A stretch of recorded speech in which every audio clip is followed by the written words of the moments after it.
Vamos dar continuidade ao nosso estudo sobre sentidos e percepções, as janelas e portas da alma. Bom, agora chegamos num ponto importante. Deus deu a ordem: crescei, frutificai, multiplicai, enchei a terra. Portanto, o relacionamento sexual não tem absolutamente nada de pecaminoso quando praticado entre marido e mulher. Mas mesmo praticado entre marido e mulher, existem algumas coisas que podem fazer do ato sexual algo extremamente pecaminoso. Por que que de todos os sentidos humanos, o sexo na realidade é olhado de uma maneira tão negativa, sendo que ele não é negativo? Então vamos perceber qual é o sentido aí envolvido. Alguns dos pecados mais graves mencionados na Bíblia são relacionados ao sexo, porque o sexo está relacionado à quebra dos valores morais e sociais, por exemplo, prostituição, adultério, práticas sexuais imorais, etc. O sexo também está relacionado ao problema de possível divisão de herança e pagamentos pelo ato sexual. Ou seja, uma pessoa que pratica o ato sexual por dinheiro estaria errada.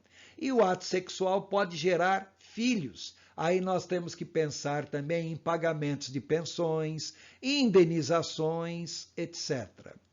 Bom, então o sexo muitas vezes é olhado socialmente como algo negativo, justamente por causa da sua quebra de valores morais e sociais e também por causa desse problema envolvendo herança e pagamento. Agora, temos que entender que o ato sexual envolve uma grande quantidade de sentidos.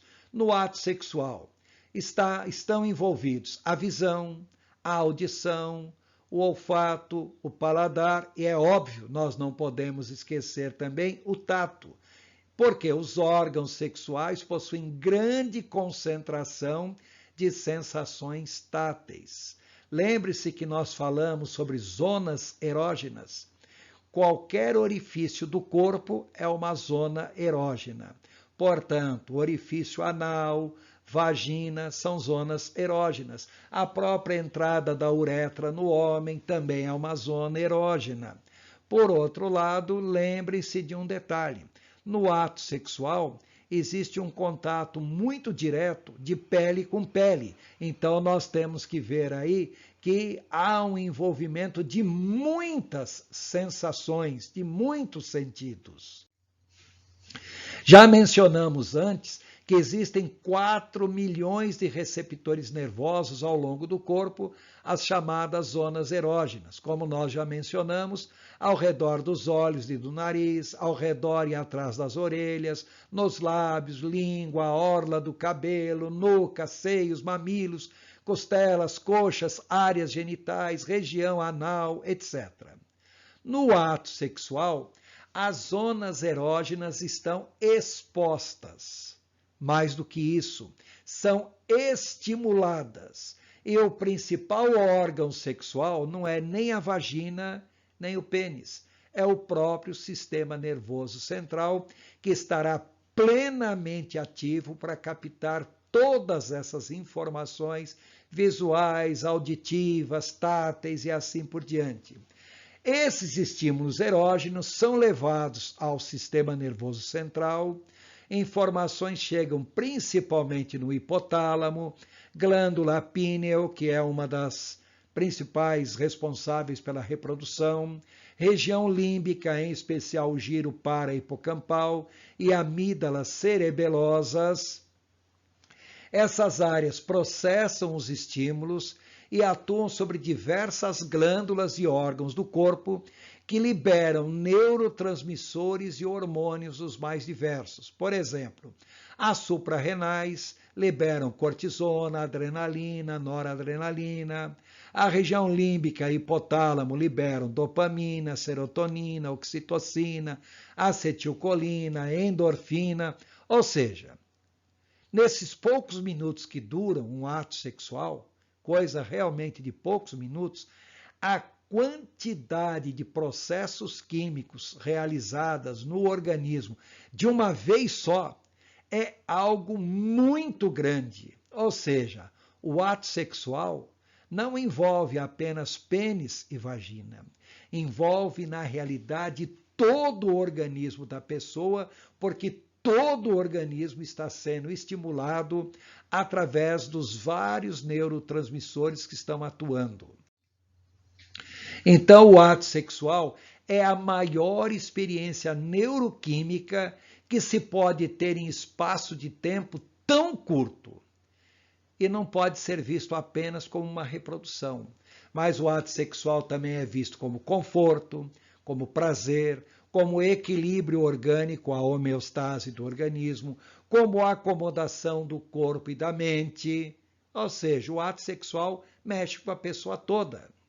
Não há nada de errado e pecaminoso no ato sexual quando praticado entre cônjuges dentro do casamento.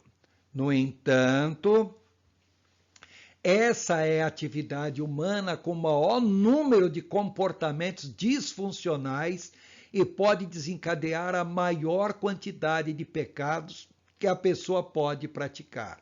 Ou seja, aquilo que a psicologia chama de comportamento disfuncional ou comportamento desadaptativo, a Bíblia muitas vezes chama de pecado, pura e simplesmente.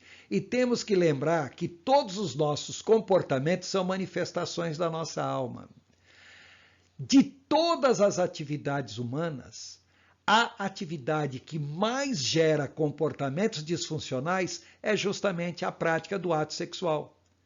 Como o comportamento disfuncional pode ser entendido como pecado, então a atividade humana mais relacionada à prática do pecado é justamente o ato sexual. Como acabamos de dizer, o ato sexual em si pode ser o responsável pela maior quantidade de comportamentos chamados pecaminosos. Então vamos ver alguns exageros, desvios e depravações também disfunções sexuais. Não é uma lista completa, é apenas uma breve relação para entendermos a quantidade de pecados ou erros relacionados ao sexo. Pedofilia, que é o ato sexual com pessoa com idade inferior a 14 anos. Mesmo que o ato sexual tenha sido consensual, sexo com pessoas com menos de 14 anos é crime em qualquer circunstância. Adultério, fornicação, prostituição. Adultério é a relação extraconjugal, fornicação é a relação sexual entre pessoas solteiras, prostituição é o sexo por dinheiro, swing é a troca de casais, sexo múltiplo é quando um homem mantém relações com duas mulheres ao mesmo tempo, duas ou mais mulheres, ou ao contrário, uma mulher mantém relação com dois ou mais homens ao mesmo tempo. Lascívia, que seriam pensamentos relacionados a sexo, abrasamento são desejos sexuais intensos, masturbação, fantasia sexual, exibicionismo, voyeurismo, fetichismo, também a pornografia, compulsão sexual, lembrar que a compulsão sexual pode ser uma patologia. A endogamia e o incesto. Endogamia é casamento entre pessoas da mesma família. Incesto é especificamente a relação sexual de pai com filha, de mãe com filho. Transvestismo, homossexualismo, lembrar que a homossexualidade não é pecado, mas a homossexualidade pode abrir a porta para a prática do ato homossexual. Aí o homossexualismo é errado. Tanto a pederastia, que é sexo entre homens, como lesbianismo, que é sexo entre mulheres. Bissexualismo, quando a pessoa transa com pessoas dos dois sexos ao mesmo tempo. Transsexualismo, que seria a mudança de sexo, isso no sentido como as pessoas entendem. Lembrar que o transexualismo pode ser uma anomalia de fato. O hermafroditismo também é uma anomalia e ser hermafrodita não está diretamente relacionado a sexo, mas uma pessoa hermafrodita pode praticar o ato sexual tanto com homem como com mulher, e aí sim poderia ser classificado como uma prática pecaminosa. O coito oral, que nós chamaríamos de felação, no caso coito oral no sexo para o órgão masculino, ou cunilínctus, que é o coito oral para o órgão feminino. Tá? O coito anal, a urofilia e a coprofilia. Urofilia é quando a pessoa urina durante o ato sexual ou sente prazer em urinar nesse caso, e coprofilia já é mexer com fezes.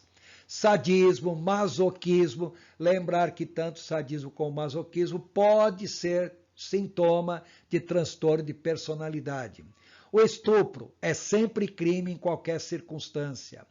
A tara, que são comportamentos sexuais anormais, necrofilia, que é sexo com defunto, bestialismo ou zoofilia, que é sexo com animais.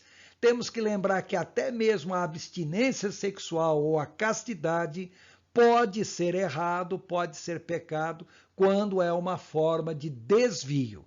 Quando é uma decisão pessoal, a abstinência e a castidade não tem nada de errado.